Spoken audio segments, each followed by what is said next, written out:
আসসালামু আলাইকুম ভিউয়ার্স, আজকের ভিডিওতে আমি আপনাদেরকে দেখাবো কিভাবে জিরো রিটার্ন সাবমিট করবেন। জিরো রিটার্ন কারা সাবমিট করবেন?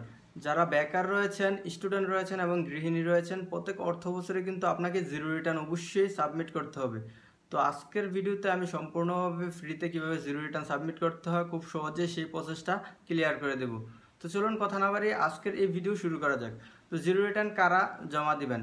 যারা হচ্ছে বার্ষিক ইনকাম 3,50,000 টাকার নিচে, শুধুমাত্র তারাই কিন্তু জিরো রিটার্ন সাবমিট করতে পারবেন। তো চলুন কীভাবে আপনারা নিজেরা ঘরে বসে জিরো রিটার্ন সাবমিট করবেন সেই প্রসেসটা আজকে দেখিয়ে দিই। তো চলুন কথা না বাড়িয়ে আজকের মূল ভিডিও শুরু করা যাক। তো চলে গেলাম আপনাদের সুবিধাতে আমি আমার কম্পিউটার ডিসপ্লেতে। প্রথমত চলে যাবেন আপনারা মোবাইল বা কম্পিউটার থেকে যে কোনো একটা ব্রাউজারের মধ্যে। তো আমি হচ্ছে গুগল ক্রোমে চলে গেলাম। গুগল ক্রোমে যাওয়ার পর আপনার সার্চ অপশন পেয়ে যাবেন। সার্চ অপশনে গিয়ে আপনার সার্চ করবেন ই রিটার্ন লিখে আপনারা সার্চ করে দেবেন। সার্চ করে দিলে আপনার সামনে সেম এমন একটা ইন্টারফেস চলে আসবে। দেন এখান থেকে আপনারা প্রথম যে লিঙ্কটা দেখতে পারতেছেন এই লিঙ্কটার উপর একটা ক্লিক করে দিবেন। এটার উপর ক্লিক করে দিলে আপনার সামনে সেম এমন একটা ইন্টারফেস চলে আসবে। দেন এখান থেকে আপনার 2 নম্বরে দেখতে পাচ্ছেন ই রিটার্ন, এই অপশনটাতে একটা ক্লিক করে দিবেন। তারপর আপনি যে প্রথম রেজিস্টার হয়ে থাকেন I M A not a register, এই অপশনটার উপর একটা ক্লিক করে দিবেন। ক্লিক করে দেওয়ার পর এখানে একটা পপ আপ চলে আসবে। পপ আপটা হচ্ছে রেজিস্ট্রেশন করার পূর্বে আপনার মোবাইল নাম্বারটি বায়োমেট্রিক ভেরিফাই কিনা এটা চেক করার জন্য বলছে। এটা হচ্ছে আপনি টিন সার্টিফিকেটটা যে এনআইডি কার্ডটা দিয়ে খুলেছেন, আপনি যেই মোবাইল নাম্বারটা এখানে ব্যবহার করা লাগবে ওই মোবাইল নাম্বারটা হচ্ছে ওই এনআইডি কার্ড দিয়ে আপনার রেজিস্ট্রেশনকৃত থাকতে হবে। তো এরপর আপনারা ওকেতে দিয়ে দিবেন। দেওয়ার পর হচ্ছে এখানে সাইন আপ করে নিতে হবে। সাইন আপটা আপনারা কীভাবে করবেন? আপনি আপনার প্রথম হচ্ছে এন্টার ইউর টিন নাম্বার, আপনি এখানে আপনার টিন নাম্বারটা দিতে হবে। দেন হচ্ছে আপনার টিন সার্টিফিকেট খোলার সময় যে মোবাইল নাম্বারটা যে এনআইডি কার্ডটা দিয়ে খুলেছেন ওই এনআইডি কার্ড দিয়ে রেজিস্ট্রেশনকৃত মোবাইল নাম্বারটা এখানে দিতে হবে।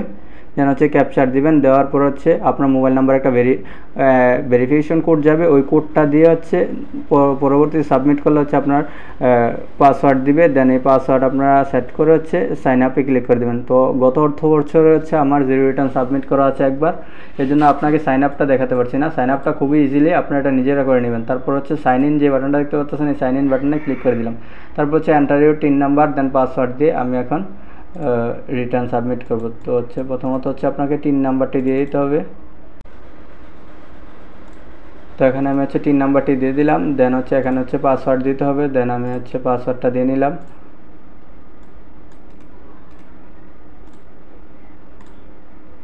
পাসওয়ার্ড দেওয়া শেষ হয়ে গেলে আপনারা এখানে দেখতে পাচ্ছেন ক্যাপচার। তো এখানে দেখে দেখে ক্যাপচারটা এখানে লিখে দিতে হবে।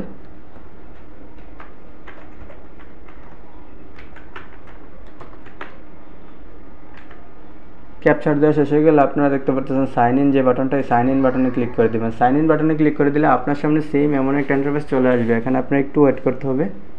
দেন আপনাকে পরবর্তী পেজে নিয়ে আসবে। দেন এখান থেকে আপনারা সাবমিশনের নিচে দেখতে পাচ্ছেন রিটার্ন, রেগুলার ই রিটার্ন যে অপশনটা দেখতে পাচ্ছেন এই রেগুলার ই রিটার্নে ক্লিক করে দেবেন। এখানে উপরে দেখতে পাচ্ছেন অ্যাসেসমেন্ট ইয়ার হচ্ছে 25-26 অর্থ বছর, এটা ঠিক থাকবে। দেন এখানে রেগুলার ই রিটার্নে ক্লিক করে দেবেন। এখানে উপরে দেখতে পাচ্ছেন অ্যাসেসমেন্ট ইনফরমেশন, এটা যেভাবে আছে এইভাবে থাকবে সেফ। তারপর হচ্ছে অ্যাসেসমেন্ট ইয়ার, এটাও লাড়ার দরকার না, এটা আপনি লাড়তেও পারবেন না। 25-26 অর্থ বছর ইনকাম ইয়ার্স এগুলো ঠিক থাকবে। তারপর এখানে আছে রেসিডেন্ট স্ট্যাটাস, এটাও ঠিক থাকবে। দেন হচ্ছে এখানে ট্যাক্স এক্সপেন্ড ইনকাম, এটাও ঠিক থাকবে, নো দিয়ে থাকবে। তারপর হচ্ছে এখানে হচ্ছে এনি ট্যাক্সেবল ইনকাম, তো এটা আমরা যে জিরো রিটার্ন সাবমিট করব এজন্য হচ্ছে আপনার নো দিতে হবে। তো আমার কোনো ইনকাম নেই এজন্য নো দিলাম। তারপর হচ্ছে সেভ অ্যাজ কন্টিনিউতে ক্লিক করব। সেভ অ্যাজ কন্টিনিউতে ক্লিক করলে আপনার সামনে সেম এমন একটা ইন্টারফেস চলে আসবে। দেন এখানে দেখতে পাচ্ছেন IT 10B রিকোয়ারমেন্ট, এখানে গোস হেলথ ওভার 50 লাখ, মানে হচ্ছে আপনার 50 লাখ টাকার উপরে কোনো অর্থ আছে কি না, এটা থাকলে ইয়েস দিবেন, না থাকলে নো দিবেন। তো আমার নো।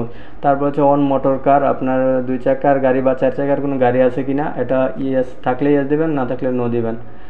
তারপর হচ্ছে অন প্রপার্টি, আপনার কোনো প্রপার্টি আছে কি না, ইয়েস থাকলে ইয়েস দেবেন, নো থাকলে নো দিবেন। তারপর হচ্ছে এখানে শেয়ার হোল্ডার, আপনার কোনো শেয়ার হোল্ডারের কোম্পানি আছে কি না, এটা ইয়েস থাকলে ইয়েস দেবেন, নো থাকলে নো। তারপর হচ্ছে হ্যাভে এনি সিটি কর্পোরেশন, আপনার সিটি কর্পোরেশনের মধ্যে কোনো জমি জমা আছে কি না, এটা ইয়েস থাকলে ইয়েস দেবেন, নো থাকলে নো দেবেন। তো জিরো রিটার্ন যেহেতু সাবমিট করবেন সেক্ষেত্রে এগুলো নো দিবেন। তারপর হচ্ছে সেভ এস কন্টিনিউতে ক্লিক করবেন। ক্লিক করে দেওয়ার পর এখানে দেখতে পাচ্ছেন IT 10B ম্যান্ডেটরি, এটা হচ্ছে আপনারা নো দিবেন। নো দেওয়ার পর ইয়েস দিলে হচ্ছে আপনাকে আলাদা আলাদাভাবে হচ্ছে ফিল আপ করতে হবে। আর এখানে হচ্ছে আমি নো দিব। নো দেওয়ার পর হচ্ছে এখানে হচ্ছে কারণ জিরো রিটার্ন সাবমিট করবো, এখানে টোটাল এই অর্থ বছরে কত টাকা ইনকাম হয়েছে এটা আমি এখানে লিখবো। তো হচ্ছে 3,50,000 টাকার নিচে যদি আপনার ইনকাম থেকে থাকে সেক্ষেত্রে আপনাকে এত কিছু দেওয়ার দরকার নেই। আপনি কোথা থেকে ইনকাম করেছেন, টাকা কোথা থেকে এসেছে, এগুলো হচ্ছে দেওয়ার, বাট আমি মনে করি না, কারণ 3,50,000 টাকার উপরে যাদের ইনকাম তারা হচ্ছে দেখাবে, কারণ আমার তো জিরো রিটার্ন সাবমিট করবো। এখানে হচ্ছে টোটাল অ্যামাউন্টটা আপনারা বসাই দেবেন।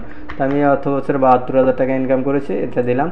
আর এখানে কমান্ডমেন্ট এটা দিলেও পারেন, না দিলেও কোনো দরকার নেই। টোটাল অ্যামাউন্টটা দেওয়ার পর সেভ অ্যান্ড কন্টিনিউতে ক্লিক করে দিবেন। ক্লিক করে দেওয়ার পর হচ্ছে এখানে আপনার নিচে একটু দেখবেন যে আপনার ডিফারেন্সটা জিরো আসছে কিনা। তো দেখেন এখানে ডিফারেন্স 72,000 আসছে। তো এখানে হচ্ছে গত অর্থ বছরের ইনকামটা আমি এখানে দিয়ে দিব। গত অর্থ বছরের ইনকামটা দেওয়ার পর হচ্ছে এখানে দেখেন ডিফারেন্সটা জিরো চলে আসছে। আপনারা যদি নতুন জিরো রিটার্ন সাবমিট করে থাকেন সেক্ষেত্রে আপনারা এখানে দেখতে পাচ্ছেন আদার্স। এই আদার্সে দেওয়ার পর আপনারা এখানে হচ্ছে আপনার লিখবেন যে এখানে আপনার গোল্ড গোল্ড লিখবেন। তারপর রেফারেন্স, আপনি যদি কোনো গোল্ড থেকে থাকে এই গোল্ডটা লিখবেন। লেখার পর এখানে রেফারেন্স মানে ফাদার্স বা মাদার্স দেওয়ার পর আপনার এখানে অ্যামাউন্ট দিবেন 72,000 অ্যামাউন্ট বা যত টাকা অ্যামাউন্ট দেওয়ার দরকার দিবেন। দেওয়ার পর হচ্ছে এখানে ডিফারেন্সটা জিরো আনবেন। ডিফারেন্সটা জিরো আনার মানে হচ্ছে আপনার জিরো রিটার্নটা, এখানে ডিফারেন্স জিরো না আনতে পারলে কিন্তু আপনার জিরো রিটার্ন আসবে না। তো আমি 72,000 এখানে দিলাম। দেওয়ার পর আমি এগুলো দিলাম না, 72,000 দিয়ে আমি ডিফারেন্সটা জিরো নিয়ে আসলাম। এখন হচ্ছে দেখেন ডিফারেন্স জিরো মানে আমার জিরো রিটার্ন ঠিক আছে। এখন সেভ অ্যান্ড কন্টিনিউতে ক্লিক করব। সেভ অ্যান্ড কন্টিনিউতে ক্লিক করলে আপনার সকল ডিটেলস ঠিক আছে কিনা এখানে দেখাবে।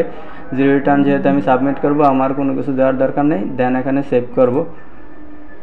সেভ করার পর হচ্ছে আপনার আরও নিচে চলে যাবেন। দেন এখানে হচ্ছে অনলাইন রিটার্ন, তো এটাতে দিলে অনলাইন রিটার্ন সাবমিট হয়ে যাবে। তো দেখেন আমার অলরেডি অনলাইন রিটার্ন সাবমিট হয়ে গেছে। তো এখানে তো দেখেন